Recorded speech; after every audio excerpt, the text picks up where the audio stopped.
silahkan lapori. Paling kalau laporin amalkan nanti saya datang ke Fuad, ya. Paling saya kena nanti kasus dulu. Kalau saya datang ke Fuad, ya, duduk dia, seret dia, paling saya kena 170 kalau hanya rame. 170 ayat 1. Kalau 170 ayat 2, ya lukanya agak berat. 170 ayat 3 ya mati. Atau 351 ayat 1, 351 ayat. Bahar itu ternyata cuma caper, cuma mau playing victim itu. Saya itu tadi nggak sengaja mendengar suaranya Bahar itu. Ya. Saya nggak lihat ininya gambarnya gitu. Karena kalau lihat gambarnya kan mual saya. Vibe-nya itu kan kotor, menjijikkan. Jadi nggak saya lihat. Ya, setelah saya dengarkan itu ternyata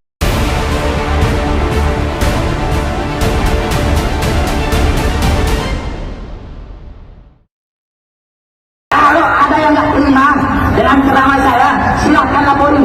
Paling kalau laporin amalkan nanti saya datang ke Fuad, ya. Paling saya kena nanti kasus dulu. Kalau saya datang ke Fuad, ya, duduk dia, seret dia, paling saya kena 170 kalau hanya rame. 170 ayat 1. Kalau 170 ayat 2, ya lukanya agak berat. 170 ayat 3 ya mati. Atau 351 ayat 1, 351 ayat 2, 351 ayat 3, gampang. Jadi dia sama-sama aja, Fuad masuk saya, Fuad masuk penjara, saya masuk penjara. Kalau saya dalam penjara ada masalah, Pak, jiwa saya jiwa pejuang, dimanapun diletakkan, tetap saya akan bertahan. Setiap begini, ancaman, hukuman, lepas, saya akan tidak berdiri. Tidak akan pernah saya menundukkan kepala untuk melawan kezaliman, penindasan terhadap bangsa, memecah belah umat dan bangsa rakyat Indonesia. Kami ingin Indonesia aman, tenang, sejahtera, tentram. Karena itu kami inginkan semua yang kami sampaikan di sini semata-mata karena kecintaan kami kepada negara kesatuan Republik Indonesia. Karena cinta kami bukan hanya di kata-kata, tapi cinta kami buktikan dengan perbuatan kami sendiri. Jadi tidak gampang apa-apa saya masuk penjara, Fuad masuk penjara. Kalau bisa, kalau masuk penjara nanti kering sayanya. Lihat siapa yang mati, saya atau Fuad yang mati.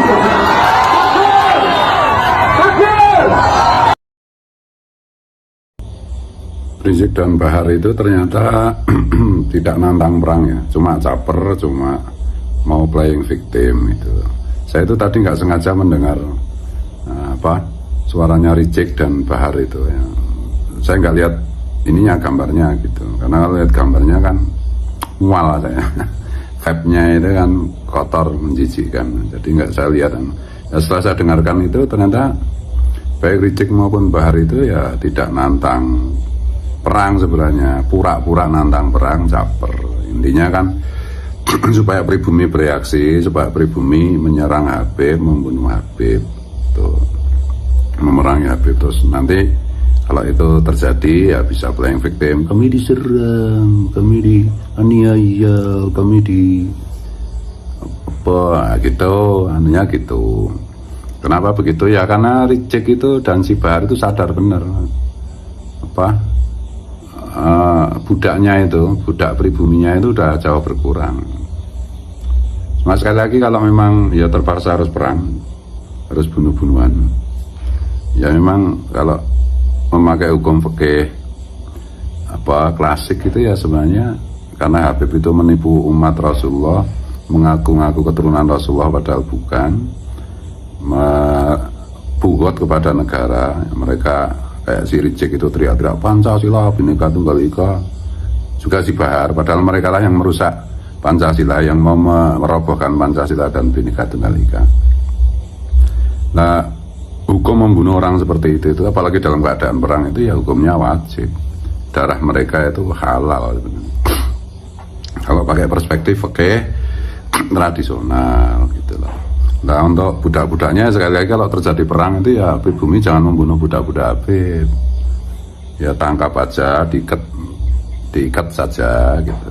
Nanti kita didik lagi, kita hilangkan sihir yang nempel di pikiran dan jiwa mereka. Sihir dari Yuya itu, leluhurnya si Rizik gitu. Gitu. Nanti teman-teman nggak usah gimana-gimana, dan ya ini juga ekspresi ketakutan di si Rizik. Khawatir kalau tahu-tahu pribumi nanti nyembelin para Habib gitu. Dan kemungkinan itu ya selalu ada, selalu ada. Apa yang tidak mungkin di dunia ini? Apalagi coba-coba tes ombak dengan melaporkan saya soal monyet-monyetan itu, ya. Nah ini kan menambah panas suasana. Habis Lebaran bisa panas, Dan Dicek itu khawatir kalau tiba-tiba ada pembasmian yang dilakukan pribumi terhadap Habib gitu. Makanya dia keluar-keluar kayak gitu.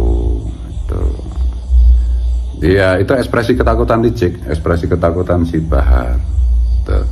Apalagi kelihatan si Bahar itu udah putet ya, mungkin karena ya pondoknya kan tanahnya bermasalah juga, atau pondoknya Dicek kan juga bermasalah, bisa digusur, dirobohkan oleh pemerintah daerah toh masalahnya.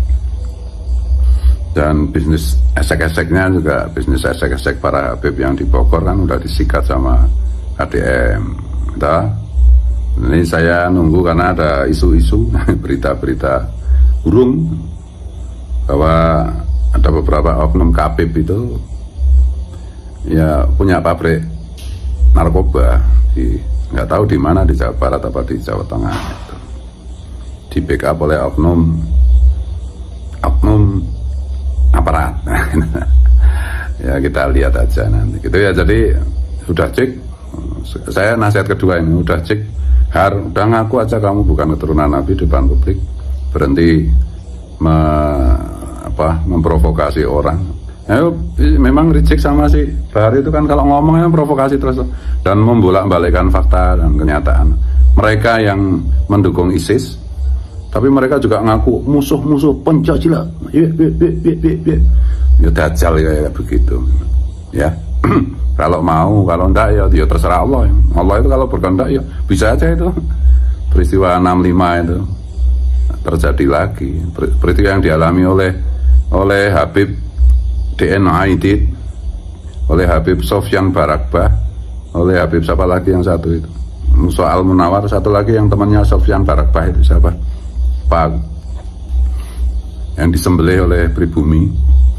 Bisa aja terjadi lagi kalau masih ngengkel nek cara Jawa. Ngono ya. Iki aku sisa samaan loh. Oh ya, ini satu lagi ini, ada Kiai bilang ya kita kan harus menjaga ukhuwah. Ya memang Bapak Rasulullah itu mengajarkan kita ukhuwah Islamiyah, ukhuwah sesama umat Islam, ukhuwah watoniyah, ukhuwah sesama warga bangsa negara, dan ukhuwah basyariyah, ukhuwah sesama manusia. Itu kan juga Bapak Hasbullah itu kan mengutip mutiara kata dari Sayyidina Ali karramallahu wajhah. Ya benar. Tapi apakah berlaku juga untuk terhadap Habib? Ya enggak. Ya mereka nipu umat Rasulullah, ngaku cucu Rasulullah padahal bukan, dan pengakuan cucu itu mereka gunakan untuk merusak bangsa dan negara, merusak agama, merusak marwah kehormatan kemuliaan Rasulullah, dan merugikan umat Rasulullah. Nah, itu kan bugot fil Islam, bugot fil negoro kan. Tidak ada ukhuwah seperti itu. Masa kita ukhuwah sama iblis, sama setan ya, ukhuwah sama dajjal ya haram no hukumnya. Ya, yang benar itu waswah, memerangi. Kalau salah kalau keliru minta maaf. Merdeka. Pendemo 214 itu menurut saya tidak fairness, tidak fair, tidak jujur pada diri sendiri, tidak adil dalam pikiran dan tindakan. Mengapa demikian? Dia menuntut seseorang yang dia katakan tidak baik, tapi dia lebih tidak baik lagi, lebih parah dari yang dia tuntut. Ini tentu secara etika tidak fair, menuntut seseorang untuk tidak mengatakan ayam berkokok, yang baru mengatakan sekali, tapi dia justru mengatakan ayam berkokok berkali-kali, atau mudahnya begini, dia menuntut orang untuk tidak boleh mencaci meskipun hanya satu kali cacian, tetapi dia mencaci berkali-kali, menyebarkan cacian itu di sosial media. Bahkan cacian itu dia murokapkan, dia kuadratkan, dia ulang-ulang, menuntut orang jangan mencaci meskipun sekali, tapi dia mencaci berkali-kali dan mengajak orang untuk mencaci. Menarik itu, menarik kejahatannya. Contoh begini, kalau pendemo 214 itu adalah para pendidik, tentu dia pendekatannya bukan pendekatan menyesatkan, tapi meluruskan. Pertanyaannya, pendemo 214 apakah para pendidik, masyarakat, publik, penonton sosial media bisa memahami itu semua tanpa saya katakan apakah mereka pendemo 214 itu pendidik? Jawabannya sangat mudah. Pendidik itu bukan menyesatkan, tetapi meluruskan. Pendidik itu tidak menuntut orang untuk tidak mencaci meskipun sekali, tapi dia mencaci berkali-kali. Pendidik itu tidak seperti itu.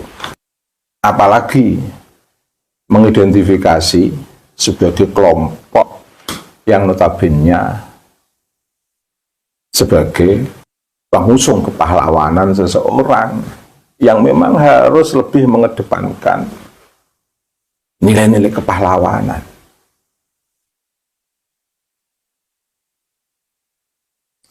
Yang menarik, pendemo 214 ada ironi besar. Apa itu? Mereka itu kan membela calon pahlawan. Saya ulang, mereka itu membela calon pahlawan. Tapi mengisi hari kepahlawanan dalam konteks ini Raden Ajeng Kartini yang makamnya di Mantingan dan situs sejarahnya ada di Rembang kota, sebuah suasana haru yang seluruh putri-putri anak negeri ini pada memperingati kepahlawanan Raden Ajeng Kartini. Tapi dia mengisi hari kepahlawanan dengan cacian, makian. Ini sangat menyalahi etika universal. Mengusung kepahlawanan, tapi tidak menghormati hari kepahlawanan orang lain. Menuntut kebaikan orang lain, tapi dianya tidak melakukan kebaikan itu, justru lebih parah. Jadi mengapa kontradiksi-kontradiksi itu tak kunjung berhenti dan tak kunjung selesai? Yang notabene harus keluar di lingkungan klan Ba'alwi dan para muhibbinnya.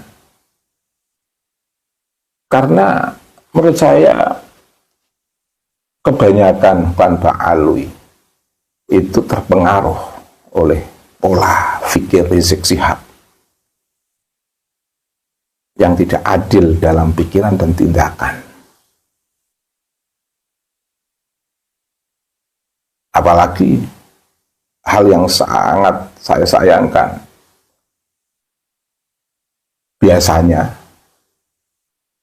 imamah, jubah, tasbih, sorban itu ada di masjid, di musola. Tapi ini dipertontonkan di area yang notabene ini dekat istana. Ini kan tidak menghormati rumah pemimpin kita, Bapak Presiden Prabowo. Ini kan problem. Tentu demo 214 yang diuntungkan bukan abnaul khairat. Demo 214 yang diuntungkan bukan para pengikut Rizik Syihab. Demo 214 yang diuntungkan bukan para pengusung pahlawan Bapak Idrus bin Salim Al-Jufri. Demo 214 yang diuntungkan adalah yang didemo. Mengapa? Yang demo menunjukkan ketakutan yang luar biasa. Mengapa? Ya, demo bukan pada yang didemo langsung, tapi di kepolisian, di Mabes Polri. Mengapa itu terjadi? Karena tidak berani. Itu namanya pinjam tangan. Pinjam tangan Polri. Atau ingin show of force, ingin tampil sama publik, biar publik tahu mereka pengikutnya banyak. Oh tidak, justru demo 214 itu menunjukkan mereka nggak punya pengikut. Nah, yang demo kemarin kan tidak lebih banyak dari pengunjung sholawatannya Gus Fuad Pleret.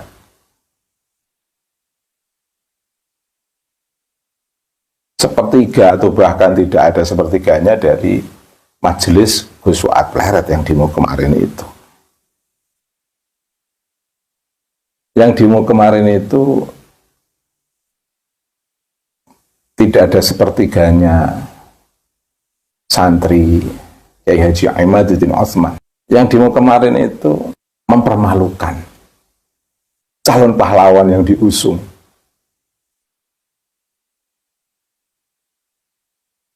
Yang demo kemarin itu mempermalukan imamah yang dia lingkarkan di kepala, yang konon adalah imamah-imamah hasil sanad dari para guru-guru, tapi hasilnya dengan menggunakan cara-cara mencaci, bahkan ditambah menuduh Gus Fuad Pleret sebagai cucu PKI. Apa nggak salah? Apa Anda gegabah tuduhan itu? Apa dibenarkan secara moral di lingkungan Klan Pak Alwi menuduh seperti itu? Apa dibenarkan dalam konteks etika universal? Sebuah stereotip kekerasan PKI itu untuk konteks di Indonesia yang betul-betul mengorbankan pribumi, mengadu domba pribumi, yang betul-betul sebagai ideologi transnasional, datangnya dari luar, tapi dituduhkan untuk leluhur Gus Fuad Pleret. Apa benar? Apa enggak salah itu? Siapa yang membawa ideologi komunis di Indonesia itu siapa? Dan negara berpenduduk muslim mana yang pertama ngusung ideologi komunis itu? Ayo, pada cerdas semuanya, dijawab. Mudah kok soal ini kok. Soal ujian ini tuh mudah. Kalau mau dibuat ujian, sangat mudah dijawab. Siapa yang mengusung ideologi komunis? Apakah ideologi komunis itu ideologi lokal? Apakah ideologi komunis itu ideologi transnasional? Semua menjawab ideologi komunis itu adalah ideologi transnasional.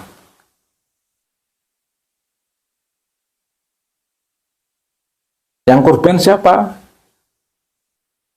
Untuk konteks ideologi komunis, masyarakat pribumi. Diusung oleh siapa? PKI. Siapa dedengkot PKI? Jawabannya sangat mudah.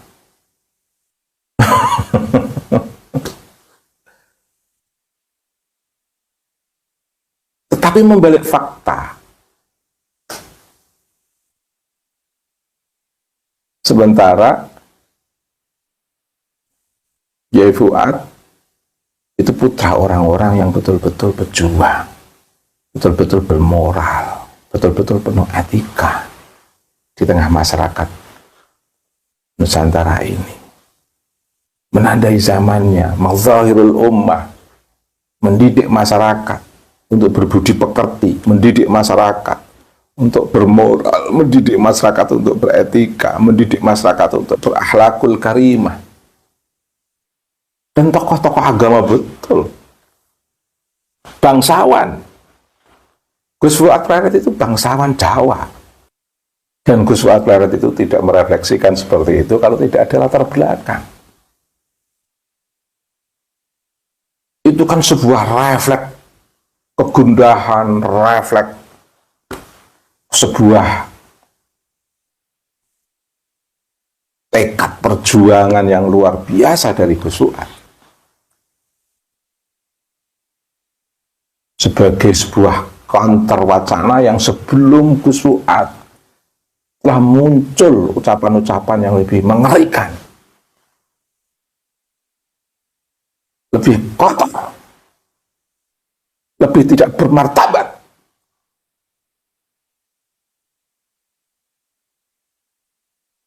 Gus Fuad melakukan sebuah refleks, kalau itu dikatakan sebagai sebuah ketidakpantasan, ibarat lisan Jawa, memang tidak pantas. Tapi tuntutannya jauh lebih tidak pantas lagi. Nah, sekarang begini logikanya. Kalau ada seseorang memukuli orang, mukul orang sekali, jebret, tentu kemudian komunitas lain mengatakan ini salah. Memukul orang itu adalah kekerasan. Tapi kemudian komunitas itu main hakim sendiri, itu juga tidak dibenarkan. Artinya apa? Konkretnya begini saja, daripada terlalu simbolik. Mengatakan Gus Fuad salah mengungkapkan sebuah perkataan dalam konteks etika Jawa, local wisdom, kearifan lokal, itu memang tidak pantas. Tapi ketidakpantasan sekali yang diucapkan oleh Gus Fuad ini, mengapa harus dibalas berkali-kali penuh ketidakpantasan si penggugat? Sangat tidak pantas. Masih ditambahi cucu PKI, masih ditambahi macam-macam ungkapan. Dan diramaikan ketidakpantasan. Gus Suat Pleret mengakukan ketidakpantasan sendirian sekali ucapan dengan sebuah kata. Tapi pengusung pahlawanan Habib Idrus bin Salim melakukan ketidakpantasan berjamaah. Dan lebih mengerikan lagi ucapan-ucapannya itu. Selain melakukan ketidakpantasan berjamaah, melakukan ketidakpantasan yang diulang-ulang di beberapa sosial media, bahkan direfleksikan dalam sebuah demo, bahkan ditulis pada sebuah spanduk. Satu ketidakpantasan sebuah kata, dan menurut lokal wisdom itu juga tidak pantas. Tapi dijawab oleh penggugat dengan ungkapan yang penuh tidak pantas. Berkali-kali, berjamaah, dalam suasana demo, ditulis di spanduk-spanduk, dalam sebuah tulisan dan tindakan. Jadi pengusung kepahlawanan Habib Idrus bin Salim Al-Jufri yang menggugat Gus Suat Pleret